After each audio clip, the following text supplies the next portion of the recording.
Bertekuk lutut mengambil sesuap makan bernaung di bawah bayang-bayang musuh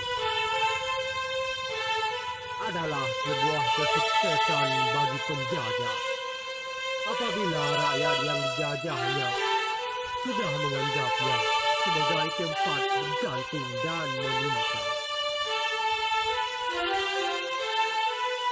Adalah sebuah kesuksesan bagi penjajah ketika masyarakat yang dijajahnya sudah membenci para pejuangnya sendiri, menatap para pejuangnya dengan sudut pandang penjajah.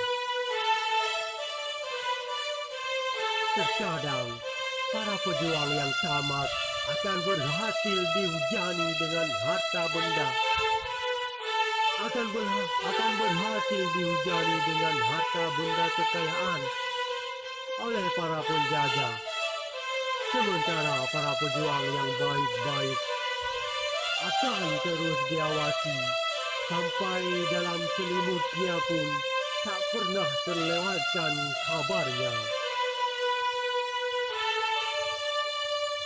Masyarakat yang bodoh ketika dipermainkan oleh penjajah menganggapnya sebagai hanya sebuah kesiapan yang tak disengaja.